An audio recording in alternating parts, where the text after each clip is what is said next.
We're heading in a new direction, Evan announced, his voice crisp through the conference room speakers as 50 pairs of eyes darted between his face on the screen and mine at the table. Laura will be stepping down from her role as Senior Vice President of Sales, effective immediately. I sat perfectly still, my hands folded neatly over the leather portfolio I'd carried to every major client meeting for the past 12 years. My team stared at me, confusion and alarm spreading across their faces. A few mouths hung open in stunned silence. Jenna Coleman will be stepping into a strategic leadership role, Evan continued, gesturing to the young blonde woman sitting beside him, who offered a bright, Instagram-ready smile to the camera. The room temperature seemed to drop 10 degrees. Jenna, the woman who'd been hanging on Evan's arm at company functions for the past month. The former lifestyle influencer with zero sales experience. The new girlfriend. My name is Laura Pickens, and at 54 years old, I'd built the entire sales department at Trellis Systems from nothing. When I joined over a decade ago, we were a struggling tech outfit with a decent product and abysmal market penetration. I spent my nights writing scripts, creating training manuals, and cold calling prospects while my contemporaries were planning for retirement. By year 5, I'd turned us into a national player. By year 10, we were landing multi-million-dollar accounts, almost all through personal client relationships I'd cultivated with painstaking care. I looked around the room at my team, the people I'd hired, trained, and mentored, the backbone of a company that now generated over $25 million annually. Their faces reflected back the same thought. This made no sense. Laura has been instrumental in building our sales infrastructure, Evan added, almost as an afterthought. And we thank her for her service. Service. Like I was being honorably discharged after a tour of duty. I could feel the weight of silent questions pressing down on the room. Why was this happening? Why hadn't anyone been informed? Why was the CEO's girlfriend taking over the most critical revenue-generating department in the company? But I didn't flinch. I didn't argue. I didn't show a flicker of the rage burning beneath my carefully maintained composure. Instead, I smiled, gathered my reports, and stood up. I wish you all continued success, I said clearly, making eye contact with each member of my team. The reports for this quarter's projections are complete. The client contact information is updated. Everything is in order. I nodded once to Evan on the screen, where Jenna was already talking animatedly about fresh perspectives and digital-first approaches. Then I walked out, closing the door softly behind me. They had no idea what they'd just done. I'd seen the warning signs for months, ever since the board had brought in Evan Strickland as our new CEO. He was 38, with the kind of confidence that comes from never having truly failed. His previous startups had been acquired before they needed to show actual profits, and his reputation as a visionary preceded him. Within weeks, he was reshuffling the executive team, bringing in people from his previous ventures. The longtime chief technology officer was the first to go, replaced by someone Evan had worked with at his last company. Then went our chief financial officer. Each time the announcement was framed as moving in an exciting new direction. I'd survived the initial wave by delivering what I always had: results. Our sales numbers were better than ever, despite the turbulence at the top. I thought that would be enough. But I should have known better. In Evan's world, loyalty trumped performance. Personal relationships trumped professional competence. As I cleared out my office, methodically placing 12 years of accomplishments into cardboard boxes, my assistant Valerie hovered in the doorway, her eyes red-rimmed. "This is insane," she said quietly. "Everyone knows it." I carefully wrapped a crystal award, top sales performance North America region 3 years ago, in newspaper. "It's business," I replied evenly. "Nothing personal." "It's completely personal," Valerie argued. "She's his girlfriend.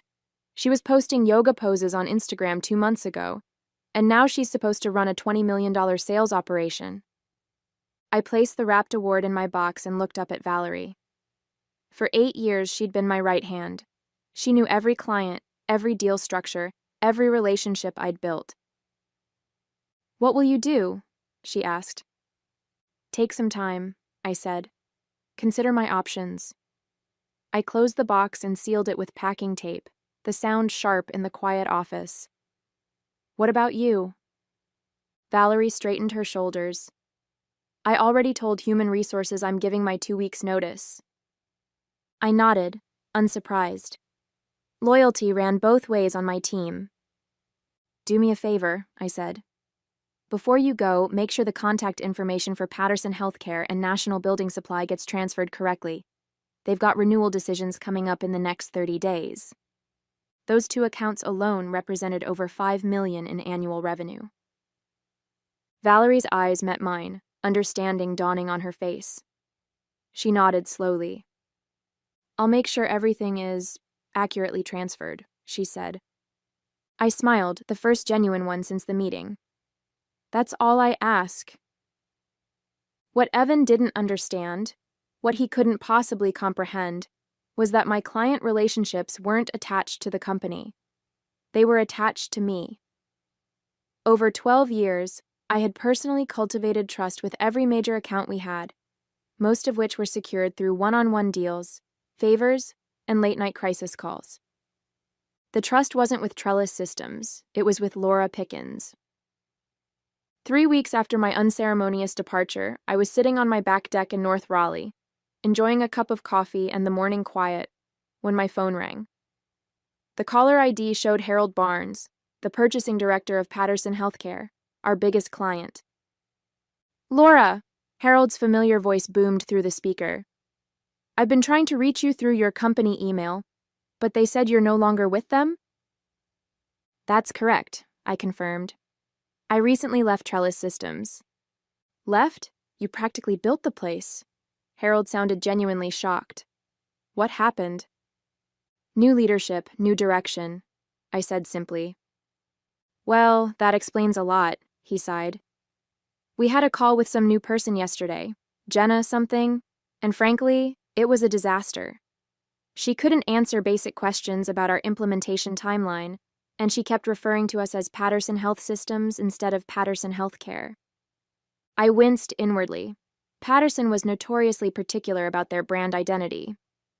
Anyway, Harold continued, our contract is up for renewal next month, and I wanted to talk to you about the pricing structure before we commit to another 2 years, but now I'm not sure we want to move forward at all.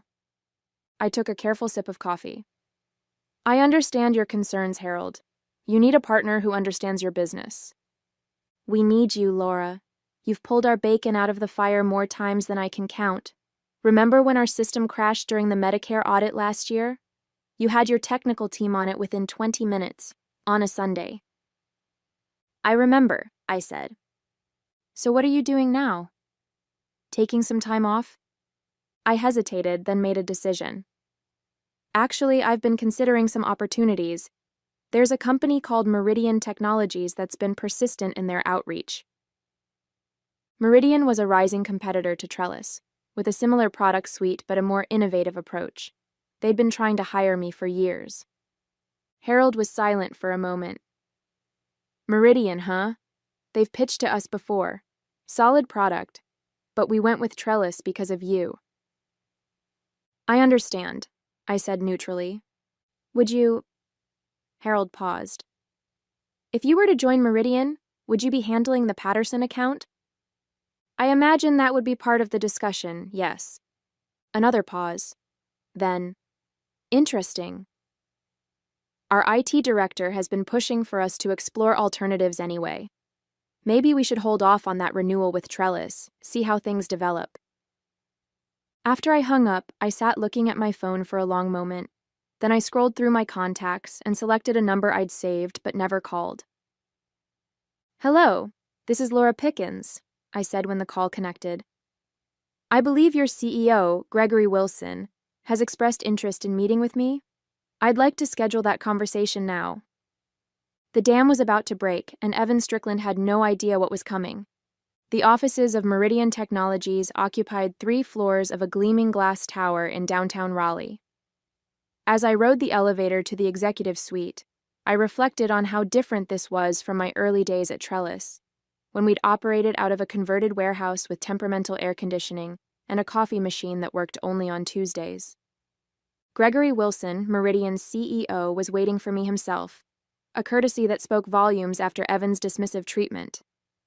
In his early 60s, Gregory had the confident bearing of someone who'd built his success brick by brick, rather than through flashy acquisitions. "Laura," he said warmly, extending his hand. "I can't tell you how pleased I am that you finally returned our calls." "Timing is everything," I replied with a small smile. His office had a wall of windows overlooking the city. As we sat down, I noted the framed photos on his desk. Family pictures, not the vanity shots of celebrities and influencers that had begun appearing in Evan's office. "I'll be direct," Gregory said. "We want you to build out our enterprise sales division. You've created something remarkable at Trellis, and we've been watching your work for years." "And what exactly would that role entail?" I asked, though I already had a good idea. "Executive Vice President of Sales and Client Relations. Full autonomy to build your team. Equity in the company. And," he leaned forward slightly, "the freedom to bring in the clients you believe would benefit from our platform." There it was, the unspoken understanding that I would bring my relationships with me. "That's a compelling offer," I acknowledged. "We're prepared to be competitive on compensation as well," Gregory added, sliding a folder across the desk. I opened it and carefully masked my reaction. The number was significantly higher than what I'd been making at Trellis, a place where I'd repeatedly been told I was at the top of the pay band for my position. "I'll need to review this in detail," I said, closing the folder. "Of course," Gregory nodded.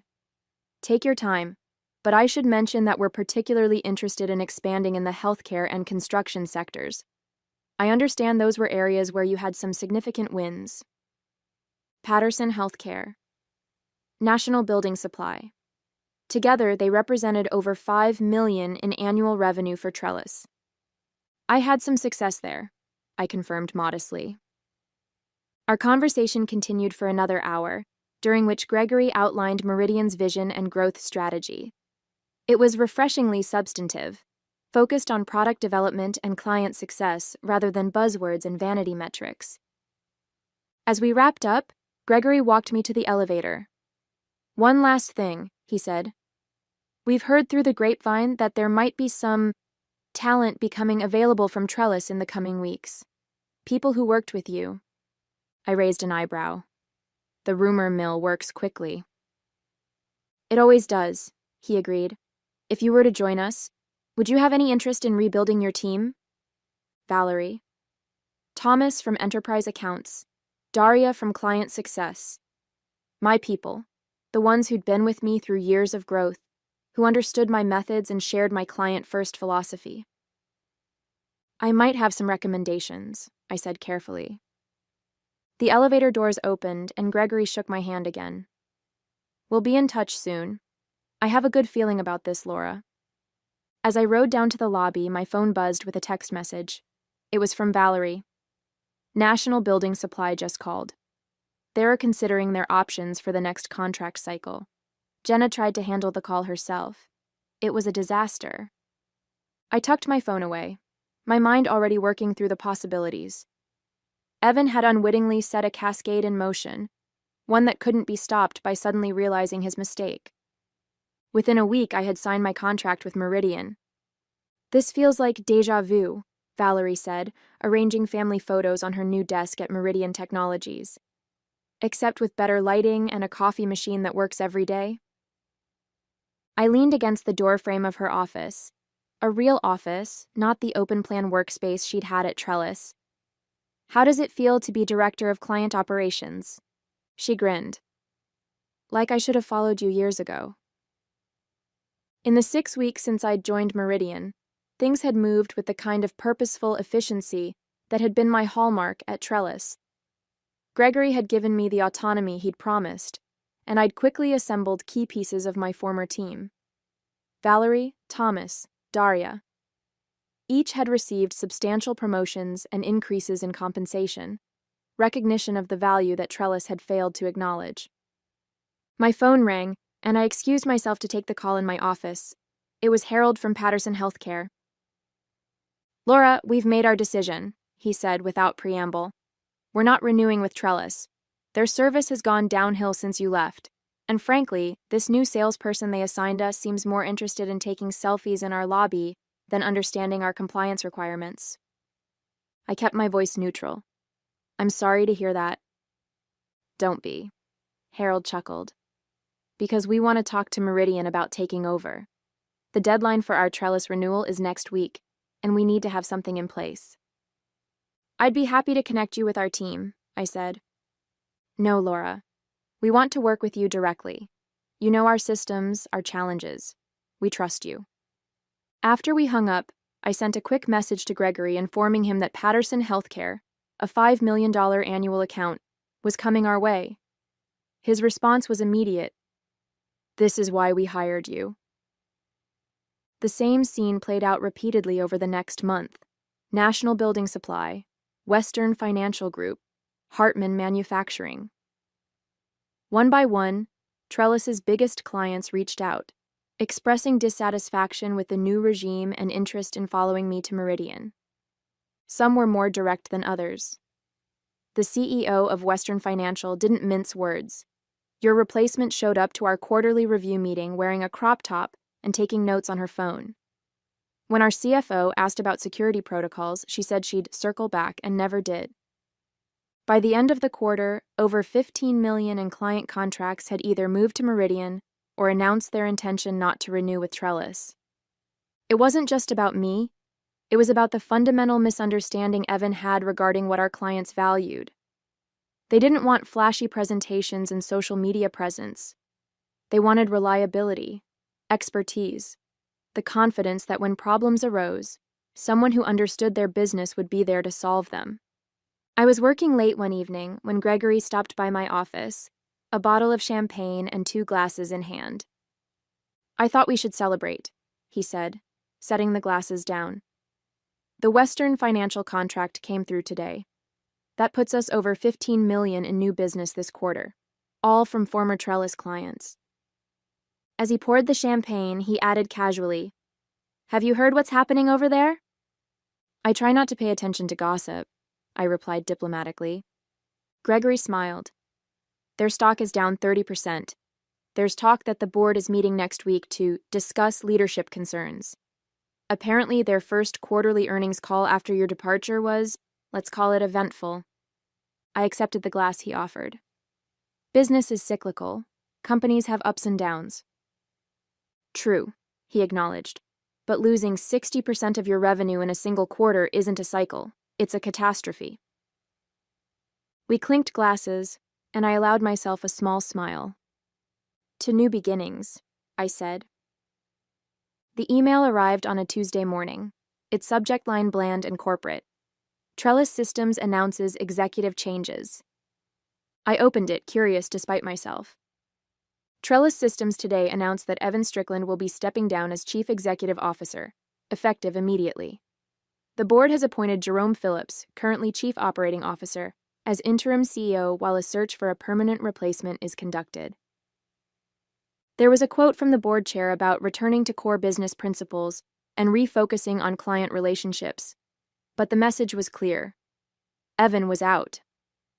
I forwarded the email to Gregory with a single question mark. His response came within minutes.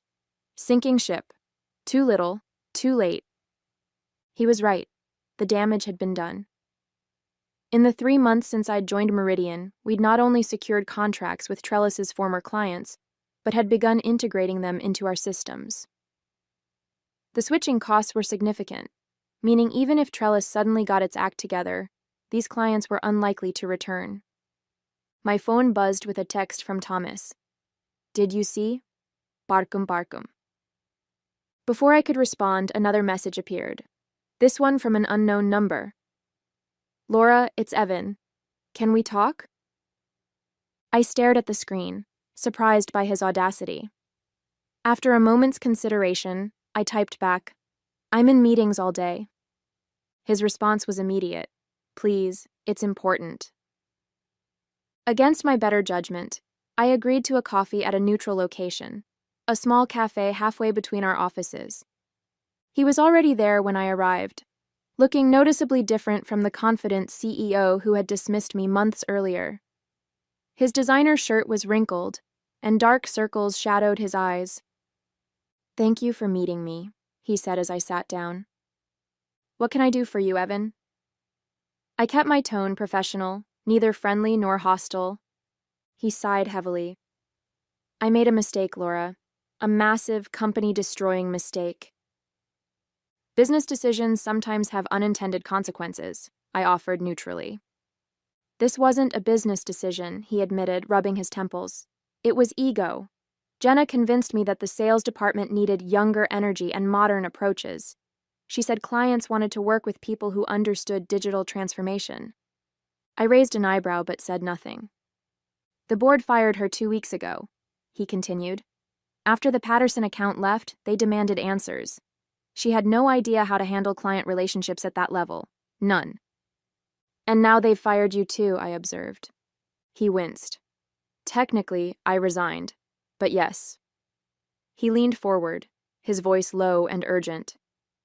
"Laura, I want to make you an offer. Come back to Trellis. Name your price, your title. The board would approve anything to get the clients back." For a moment, I was speechless. The audacity was almost admirable. "Evan," I said finally, "those clients aren't coming back. They've signed multi-year contracts with Meridian. Their data has been migrated. Their teams have been trained on new systems." "But you could convince them." "I wouldn't even try," I cut him off. "They're happy where they are. We've given them everything Trellis promised, but failed to deliver." He slumped back in his chair, defeat written across his face. "The company is imploding. The board is talking about selling off assets." I felt a twinge of sadness for the company I'd helped build, for the people still there who had played no role in Evan's poor decisions. But business, as I'd learned, wasn't personal. "I wish you the best," I said, standing up, "but my future is with Meridian now." As I walked away, my phone buzzed with an email notification. It was from Gregory. "Western Financial just doubled their contract size. Board wants to fast-track your promotion to Chief Revenue Officer. Let's discuss tomorrow." I smiled. Sometimes the best revenge isn't about getting even. It's about moving forward and thriving.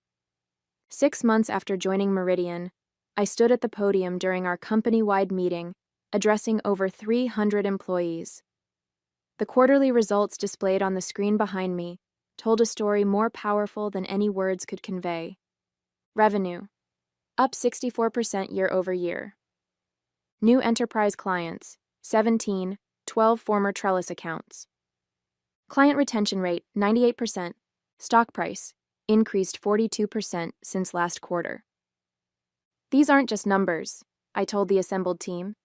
"They're the result of a fundamental philosophy, that business is built on relationships, expertise, and trust, not trends or personalities." From my position on stage, I could see my core team in the front row: Valerie, Thomas, Daria, and the others who had followed me from Trellis. Behind them were the new hires we'd brought on to handle our explosive growth, eager faces ready to learn the methodologies that had proven so successful. Today, I'm pleased to announce that Meridian has been recognized by Industry Standard magazine as the fastest-growing enterprise software company in the Southeast, I continued, pausing for the applause that erupted. "This achievement belongs to all of you." After the meeting, Gregory pulled me aside, a newspaper folded under his arm. "Have you seen this?" he asked, handing it to me.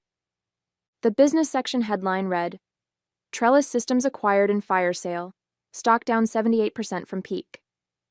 The article detailed how a larger competitor had purchased the struggling company for a fraction of its former valuation, with plans to absorb its technology and eliminate redundant positions. "I heard they're closing the Raleigh office entirely," Gregory said, "consolidating operations at their headquarters." I handed the paper back to him. "That's unfortunate for the employees." "Not all of them," Gregory smiled. "We've received over 40 applications from Trellis staff in the past week. Seems word has gotten around about our culture and leadership." I thought about the people I'd left behind. the ones who had built Trellis alongside me but hadn't been able to leave when I did. Tell HR to prioritize those applications, I said. There are some very talented people there who deserve better. The annual technology conference in Charlotte was always a significant event in our industry. Companies showcased their latest innovations, executives networked, and partnerships were formed. This year, Meridian had the largest booth on the floor, a reflection of our new status as a market leader. I was speaking with a potential client when I noticed Evan Strickland across the hall. He wasn't representing any company. His name badge simply read Consultant. Our eyes met briefly, and he quickly looked away, moving deeper into the crowd. Later that evening at the conference dinner, I found myself seated at the same table as Jerome Phillips, Trellis's former COO who had briefly stepped in as interim CEO before the acquisition. "Laura Pickens," he said, extending his hand. "I have to say, your departure created quite the cascade effect." "Business evolution," I replied diplomatically. "Companies adapt or they don't." Jerome chuckled. "That's one way to put it. Another would be that Evan Strickland made the costliest mistake in the company's history when he replaced you with his girlfriend." I took a sip of water. "How are things post-acquisition?" "Brutal," he admitted. "Most of the executive team is gone. The acquirer kept some of the development staff, but that's about it." He leaned in slightly. "Between us, Evan's reputation is shot. He's been trying to land another CEO role for months, but no board will touch him after the Trellis implosion." I nodded, but offered no comment. "And Jenna," Jerome continued, shaking his head, "last I heard, she's back to posting lifestyle content on social media. Her brief foray into corporate leadership didn't make it onto her profile." As dinner concluded, Jerome handed me his card. "If you ever have openings at Meridian, I'd love to talk. Some of us learned the hard way what happens when you discard the wrong person." I tucked his card into my jacket pocket. I'll keep that in mind. Looking around the elegant ballroom filled with industry leaders now eager to partner with Meridian, I couldn't help but smile at the irony. My greatest professional success had come not from climbing the corporate ladder, but from being unceremoniously pushed off it.